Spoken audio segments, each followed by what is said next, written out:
Hello students, आज हम right of private defence पे चर्चा करेंगे। हम भारतीय न्याय संहिता के अंतर्गत राइट ऑफ प्राइवेट डिफेंस व्यक्तिगत प्रतिरक्षा के अधिकार की बात करेंगे।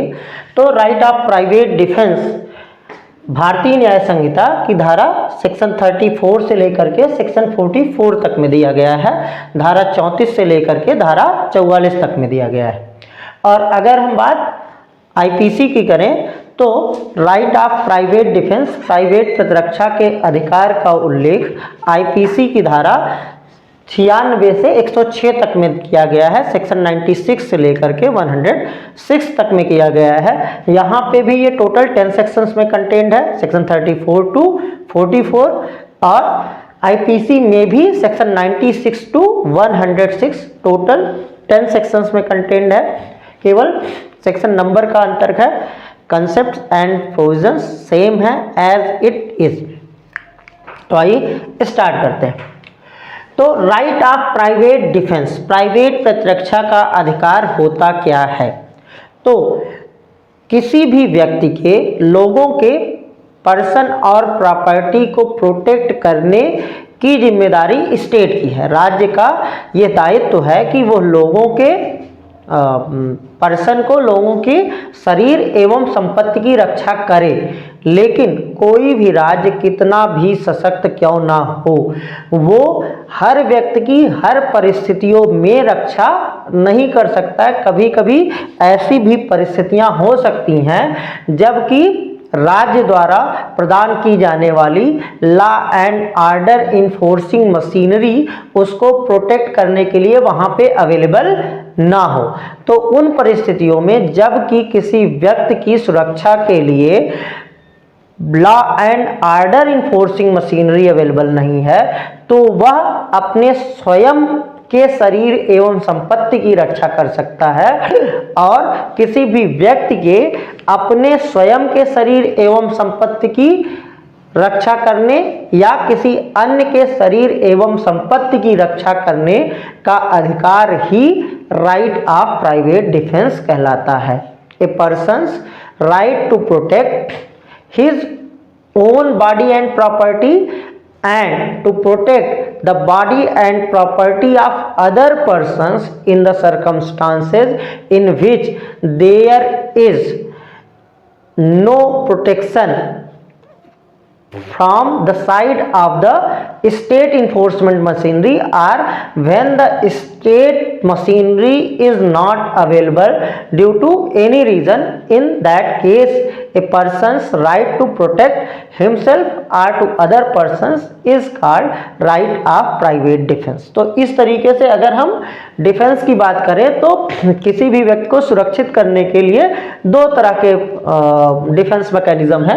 एक है पब्लिक डिफेंस और दूसरा है प्राइवेट डिफेंस। पब्लिक डिफेंस का मतलब कि law and order enforcement machineries जो डिफेंस अवेलेबल कराती, जो लोगों को सुरक्षित करती हैं, वो पब्लिक डिफेंस मैकेनिज्म है। और दूसरा, जब कि ये पब्लिक डिफेंस मैकेनिज्म अवेलेबल नहीं है तो कोई व्यक्ति स्वयं से अपने या किसी अन्य व्यक्ति के शरीर और संपत्ति की रक्षा करता है, तो ये प्राइवेट डिफेंस या प्राइवेट प्रतिरक्षा या व्यक्तिगत प्रतिरक्षा का अधिकार कहलाता है। अब इसी के साथ साथ एक प्रचलित शब्द है सेल्फ डिफेंस, आत्मरक्षा। तो राइट ऑफ प्राइवेट डिफेंस और सेल्फ डिफेंस में केवल इतना सा अंतर है कि राइट ऑफ प्राइवेट डिफेंस एक वाइडर स्कोप रखता है और सेल्फ डिफेंस एक नैरोवर स्कोप रखता है। प्राइवेट डिफेंस के अंतर्गत किसी भी व्यक्ति के पास अपने स्वयं के शरीर एवं संपत्ति की रक्षा और अन्य लोगों के भी शरीर एवं संपत्ति की रक्षा का अधिकार आता है। लेकिन सेल्फ डिफेंस के अंतर्गत कोई व्यक्ति केवल और केवल अपने ही शरीर एवं संपत्ति की रक्षा करने का अधिकार रखता है, किसी अन्य व्यक्ति के शरीर एवं संपत्ति की रक्षा करने का अधिकार नहीं रखता है। ये इतनी बात करता है सेक्शन 4 ये कहता है nothing is an offence which is done in the exercise of the right of private defence. कोई भी कार्य जो कि प्राइवेट प्रतिरक्षा के अधिकार का उपयोग करते हुए किया गया है वह अपराध नहीं है। ये कहती है धारा 34 सेक्शन 34। फिर हम आते हैं section 34 of BNS and section 96 of IPC. अब हम आते हैं सेक्शन 35 ऑफ बीएनएस पे, धारा 35 भारतीय न्याय संहिता की और धारा 97 सेक्शन 97 आईपीसी पे आते हैं।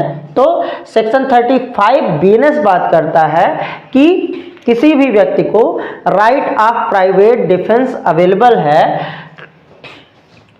अपनी ओन बॉडी को प्रोटेक्ट करने के लिए या किसी अन्य व्यक्ति की बॉडी को प्रोटेक्ट करने के लिए किसी ऐसे अपराध से जो कि एक अपराध है मानव शरीर के प्रति। A person has right to protect his own body or the body of some other person against any act which is an offense against the human body। किसी भी व्यक्ति को अपने स्वयं के शरीर और किसी अन्य व्यक्ति के शरीर को किसी ऐसे कार्य से सुरक्षित रखने का अधिकार है जो कि मानव शरीर के विरुद्ध किए जाने वाले अपराध की श्रेणी में आता है। तो किसी भी व्यक्ति को मानव शरीर के विरुद्ध किए जाने वाले सभी अपराधों की स्थिति में अपने आप को या किसी अन्य व्यक्ति की प्रतिरक्षा करने का अधिकार है। यही कहलाता है right of private defence of body, शरीर की प्राइवेट प्रतिरक्षा का अधिकार। दूसरा है right of private defence of property, संपत्ति की प्राइवेट प्रतिरक्षा का अधिकार। तो जैसे किसी व्यक्ति को अपने स्वयं के शरीर एवं किसी अन्य व्यक्ति के शरीर की प्रतिरक्षा करने का अधिकार है, उसी तरह से किसी व्यक्ति को अपनी स्वयं की संपत्ति और किसी अन्य व्यक्ति की भी संपत्ति की रक्षा करने का अधिकार है। लेकिन यह अधिकार केवल इन 4 तरह के अपराधों से ही संपत्ति की रक्षा करने का अधिकार है। पहला है थेफ्ट, चोरी, दूसरा है रॉबरी, लूट, तीसरा है मिसचीफ, रिस्ट और चौथा है क्रिमिनल ट्रेसपास। तो अगर किसी व्यक्ति की संपत्ति को या किसी अन्य व्यक्ति की संपत्ति के विरुद्ध चोरी का, लूट का, रिस्ट का या आपराधिक अत्याचार का, थेफ्ट, रॉबरी, मिसचीफ या क्रिमिनल ट्रेसपास का ऑफेंस किया जाता है तो किसी भी व्यक्ति को इन अपराधों के विरुद्ध अपने स्वयं की भी संपत्ति की रक्षा करने का अधिकार है और किसी अन्य व्यक्ति की भी संपत्ति की रक्षा करने का अधिकार है। अगर राइट ऑफ प्राइवेट डिफेंस और बॉडी और प्रॉपर्टी को यहाँ पर डिस्टिंग्विश करें तो एक मुख्य अंतर जो हम पाते हैं, in case of right of private defence of body it is available against all the offences which are committed against human body. किसी भी व्यक्ति की जो अपने जो शरीर की प्राइवेट प्रतिरक्षा का अधिकार है वो मानव शरीर के विरुद्ध किए जाने वाले हर अपराध की स्थिति में उपलब्ध है। लेकिन जो संपत्ति की प्राइवेट प्रतिरक्षा का अधिकार है वह संपत्ति के विरुद्ध किए जाने वाले हर अपराध के विरुद्ध नहीं है, बल्कि केवल थेफ्ट, रॉबरी, मिसचीफ और क्रिमिनल ट्रेसपास के मामले में ही है। चोरी, लूट, रिस्टी और आपराधिक अत्याचार के ही मामले में है।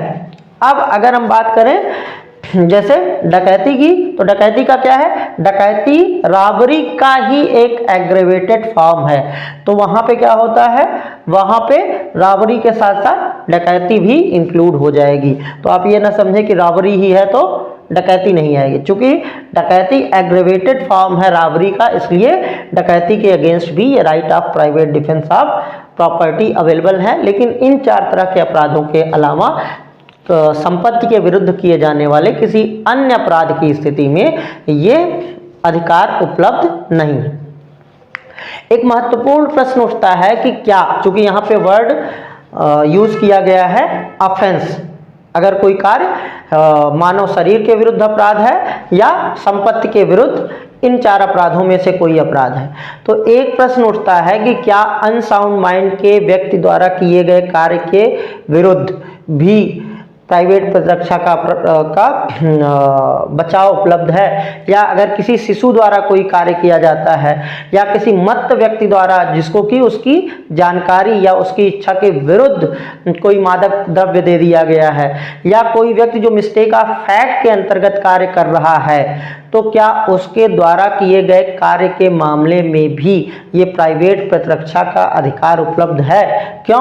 क्योंकि इन व्यक्तियों द्वारा किया गया कार्य अपराध की श्रेणी में नहीं आता है। तो इसका आंसर देती है सेक्शन 36, भारतीय न्याय संहिता की धारा 36 इसका आंसर देती है। अगर आईपीसी की बात करें आप, तो आईपीसी का सेक्शन 98 इसका आंसर देता है, और वो आंसर है yes, right of private defence is available against persons of unsound mind are children, or an intoxicated person, or a person who is acting under misconception of fact. तो अगर कोई व्यक्ति चित्त विकृत है और या कोई व्यक्ति अल्पवयस्क है, इसलिए अपने कार्य की प्रकृति और परिणाम को समझने में सक्षम नहीं है, या कोई व्यक्ति मत्तता की स्थिति में है, या कोई व्यक्ति भ्रमवश कोई कार्य कर रहा है, तो उस व्यक्ति द्वारा किए गए कार्य के विरुद्ध भी वही प्राइवेट प्रतिरक्षा का अधिकार उपलब्ध है जो कि उस स्थिति में उपलब्ध होता यदि उसके द्वारा किया गया कार्य अपराध होता। तो ये हमारा एक ब्रीफ सा इंट्रोडक्टरी डिस्कशन था प्राइवेट डिफेंस में, जिसपे हमने सेक्शन 34, सेक्शन 35 और सेक्शन 36 को कवर किया। इसके आगे कुछ क्वेश्चंस बनते हैं कि राइट ऑफ प्राइवेट डिफेंस पे लिमिटेशंस क्या हैं, कब राइट ऑफ प्राइवेट डिफेंस को एक्सरसाइज करते हुए डेथ तक काज की जा सकती है। इन सब पे हम अपने नेक्स्ट लेक्चर्स में चर्चा करेंगे। तब तक के लिए हमसे जुड़े रहने के लिए हमारे चैनल को सब्सक्राइब करें। हमारा लेक्चर आपको पसंद आया तो इसको लाइक करें, और अपने साथ तैयारी करने वाले या पढ़ाई करने वाले अन्य लोगों के साथ भी शेयर करें। मिलते हैं नेक्स्ट लेक्चर में। Thank you.